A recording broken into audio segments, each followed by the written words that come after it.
You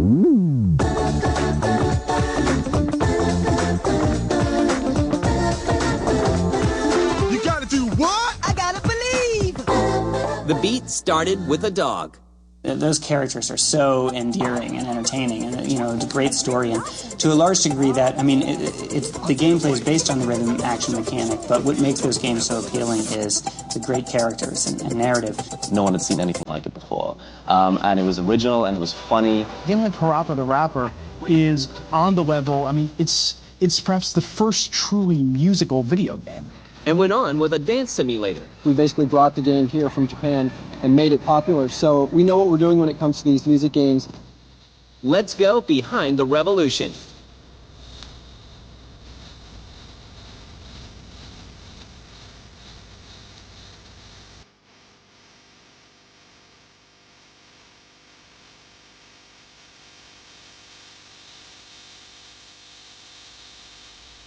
The personality of the game is just happiness. So the world is full of all these, passionate air guitarists who, would love to be able to make music and really just have no way to do that. I was really proud to work on something that people like so much, even if it didn't succeed financially as much as we would have liked. I think critically, people really, really appreciated it. This game is insane. The people who play it are insane, and watching someone play it is insane. And explored the rhythm of music games.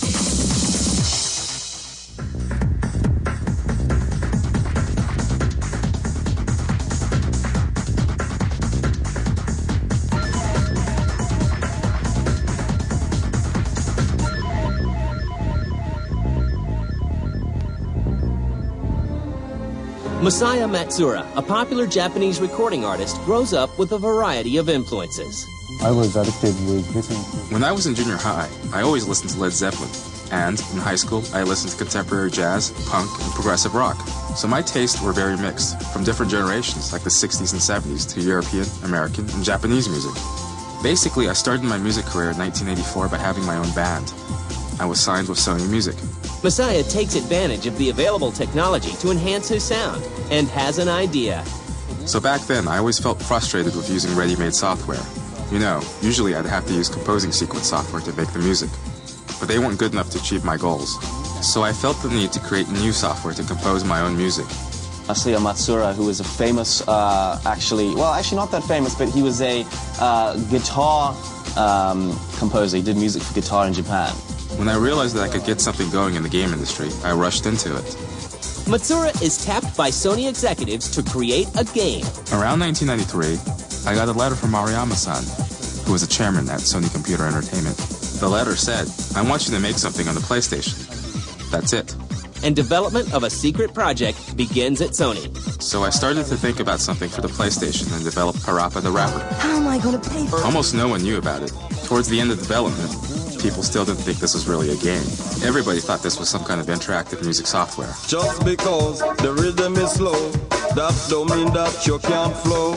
PaRappa the Rapper was actually another one of these experimental games that came out of Sony Music. If you think about it, it's like a game like PaRappa the Rapper is on the level. I mean, it's perhaps the first truly musical video game. It's almost like a hip-hop Moulin Rouge sort of thing, you know what I mean? Where the music is so in there, and it seriously enhances the gameplay. It's the fact that you can play that game again and again and again because you want to hear those songs. I composed the music and I produced and created the game content. All right, we're here, just sitting in the car. I want you to show me if you can get far. Step on the gas. Step gas? Thanks to Technicolor environments, truly unique two-dimensional characters, and of course, its catchy music, PaRappa is an immediate success following its Japanese release in December 1996. The game sells nearly 800,000 copies. That's it for today. And opens up a whole new audience to gaming. It was so exciting because there was a woman at Sony who never played games, and when I saw her laugh and scream while playing PaRappa at lunchtime, I felt something then. I think everybody at Sony felt something.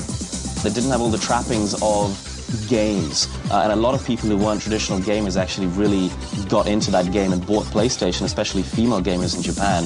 In fall 1997, PaRappa is introduced to American audiences. I mean, the Japanese market's so much different than the American market, and you've seen that consistently. I mean, for instance, a great example is the PaRappa the Rapper games.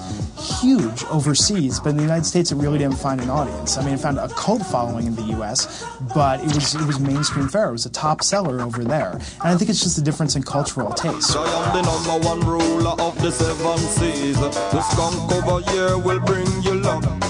In the case of PaRappa, really what those games are about are the character and the story. I mean, those characters are so endearing and entertaining, and it's a great story. And to a large degree, that the gameplay is based on the rhythm action mechanic. But what makes those games so appealing is the great characters and narrative. You want to sit there and make PaRappa freestyle and make it sound different, and it's so rewarding to have so much control over it. And the fact they actually made the music a part of the gameplay. I mean, that game is truly visionary.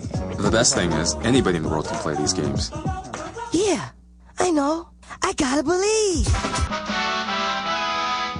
Other game companies take notice, like Konami with Beatmania in 1998. And that was a DJ simulation game in which a person would press 5 keys according to the screen and scratch a turntable. And when all done in rhythm, it would make music. That game, that caught on, and eventually led to other music games, and got Beatmania as a general name for all of their music game series. And gamers get ready for a new revolution.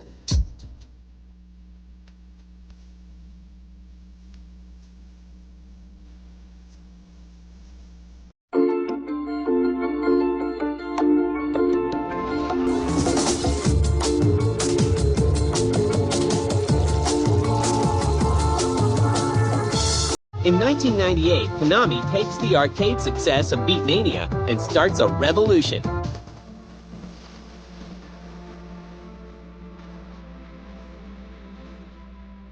Konami's been doing innovative arcade games for a number of years, and specifically, probably say in the last 5 years or so, Konami's really gotten good at peripherals and really, I guess you call it tactile arcade experiences where you're using guns and you're using dance pads and boxing gloves and things like that.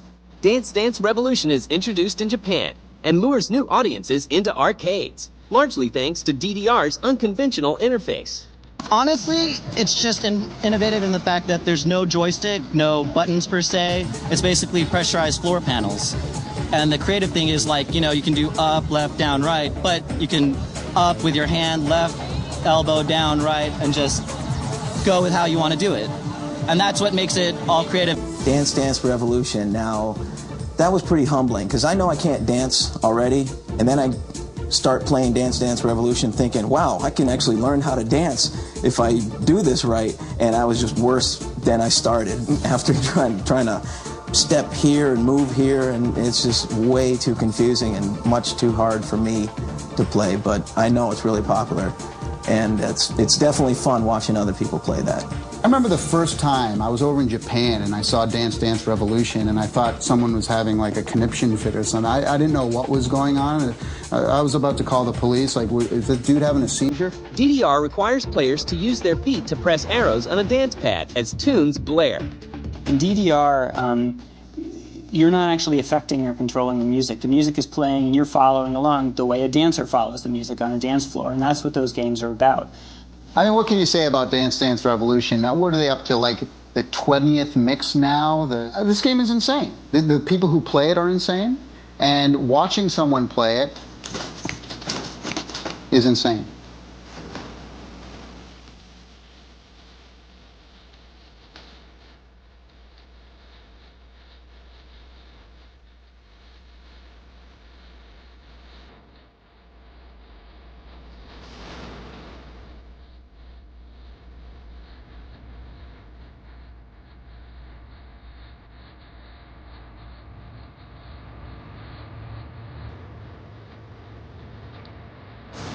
After the success of Dance Dance Revolution in Japan, Konami decides to bring the phenomenon to the US market in March of 1998.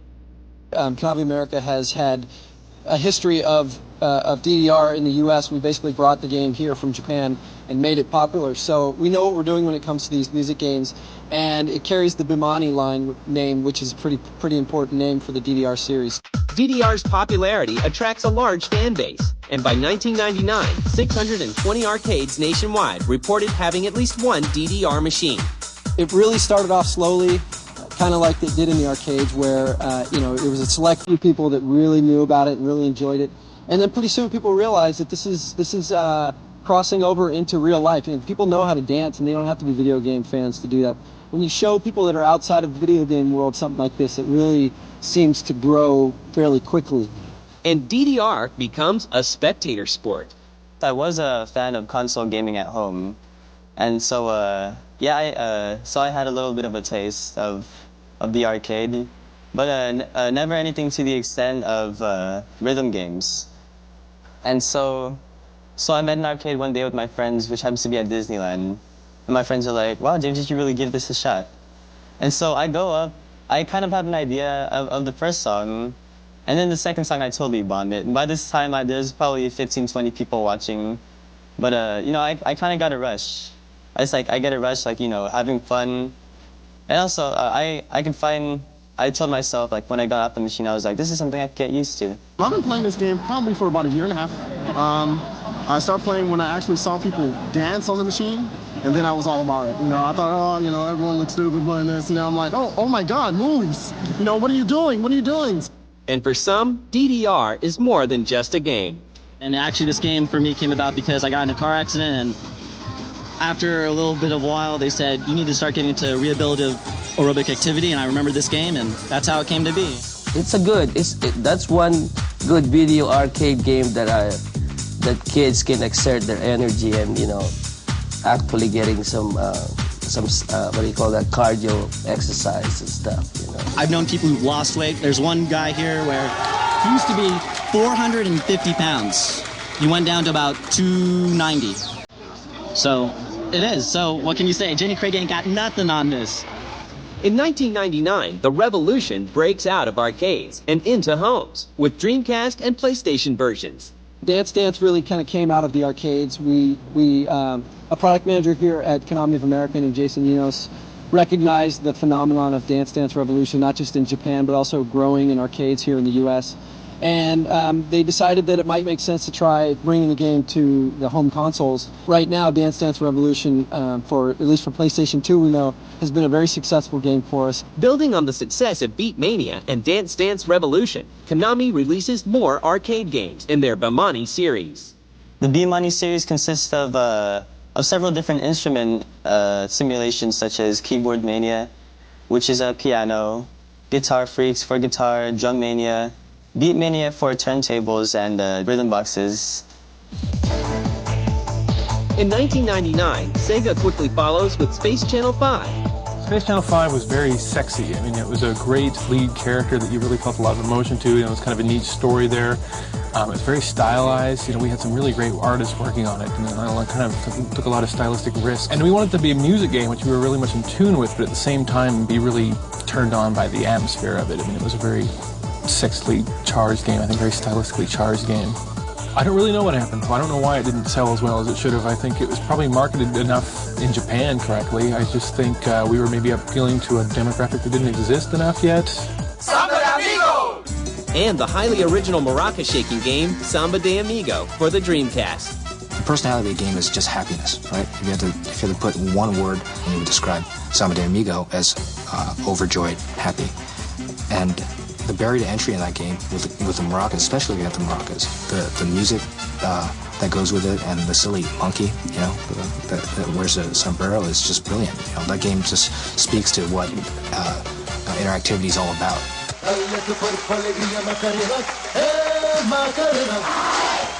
Although music games were gathering a huge following, were they selling well? The product wasn't extremely commercially successful, and I think, there are a number of possible explanations for this. Nice try, but maybe you should practice a little more.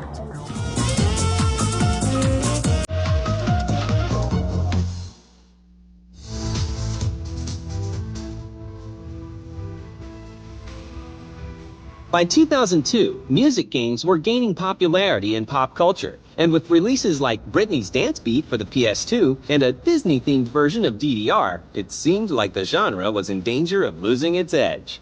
but a number of original music titles are also released, like Rez. But we were going for a very pure feeling that hadn't been done in games yet.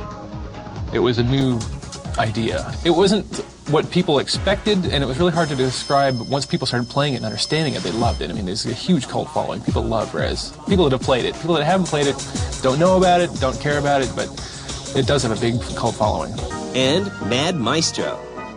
Mad Maestro is great because people who aren't familiar maybe with classical music, this is a great way to actually learn. I mean, there's all these great, from Beethoven, Mozart, Wagner, everybody's in there, and it's a great way to learn. You know, I love that game. What was really nice about that is it wasn't just timing, but you also had to do dynamics, so you could, if depending on how hard you hit the button, you could play the music softer or louder. Even if you hit it too fast, then the music actually sped up or slowed down, depending on if you were right on the rhythm or not. So you really got interactive with the music, and you didn't even have to follow what they wanted you to do. With most of the music games being developed overseas, American Alex Rogopoulos saw a chance to change music games with his new company, Harmonix. My background actually was not in video games at all, other than as a player, but in computers and music. I was at MIT for 7 years studying music composition and also computer music at the computer music group of the Media Lab at MIT. And it was there that I met Iran Ngozi, who was a brilliant programmer and also an accomplished musician, with whom I started the company back in 1995. And we were both very motivated to work on what we perceived to be a huge problem in the world, which is that playing music is one of the most kind of primitively joyful experiences that life has to offer.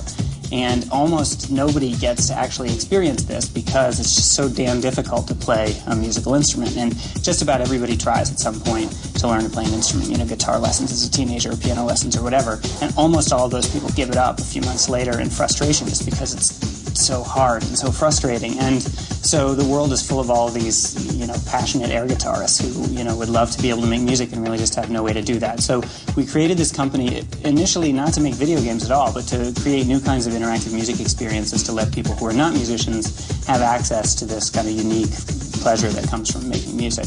We made a decision to become the company that pushed music gaming to the next level and brought it to the North American market. And so at that point, we recruited a game development team, came up with a design, prototyped an idea, and brought it to Sony back in 1999, I think. Pitched it to them, and they got it, to their credit, given how weird it was.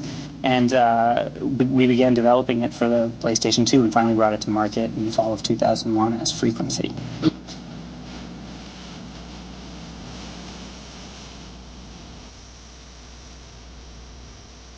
In terms of critical acclaim, the product couldn't have done much better. We won, frothing at the mouth, positive reviews. We won a ton of awards, including a British Academy Award. And anyone who actually tried and bought the game loved it. We have a mountain of fan mail from people who, picked it up, more than a year ago and who are still playing it to this day. The product wasn't extremely commercially successful, and I think, there are a number of possible explanations for this. One is that a lot of people never really even gave it a try. The game is sufficiently unusual looking that I think if you just glance at a screenshot, it's very easy to not really recognize what it is and just say, no, that's weird, and kind of flip the page and move on to the next thing. The next thing for Harmonix was the highly addictive sequel to Frequency, Amplitude.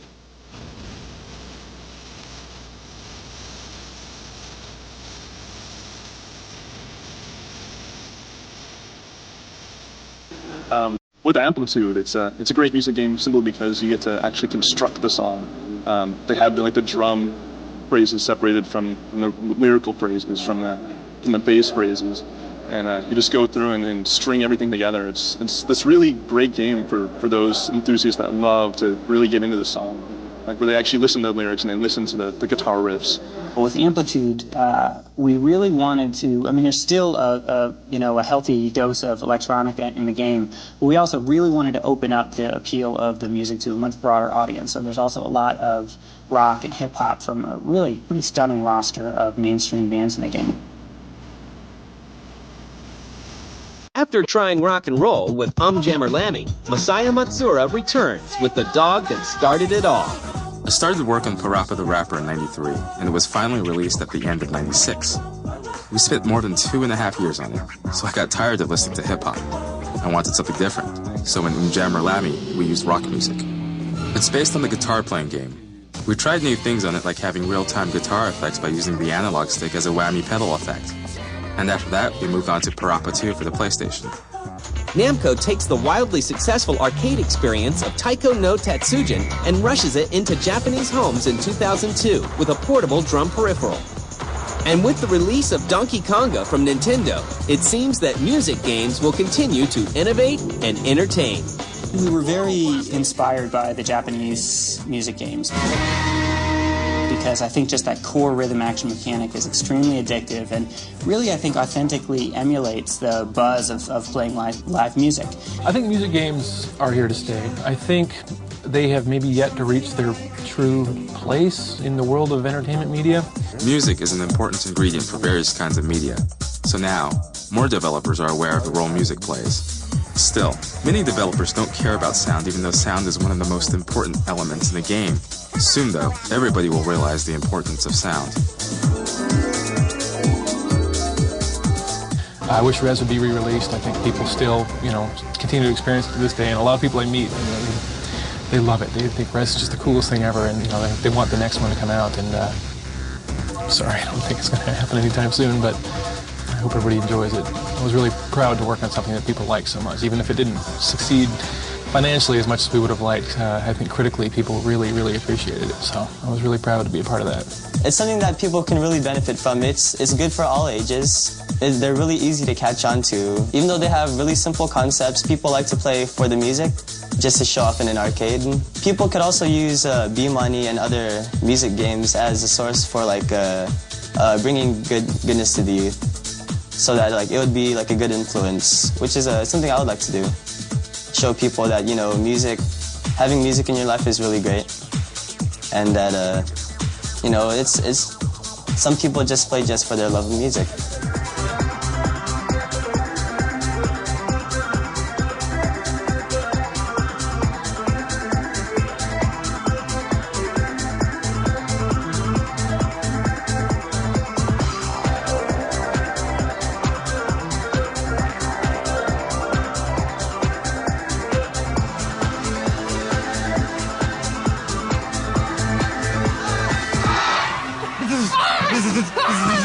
Ha ha ha!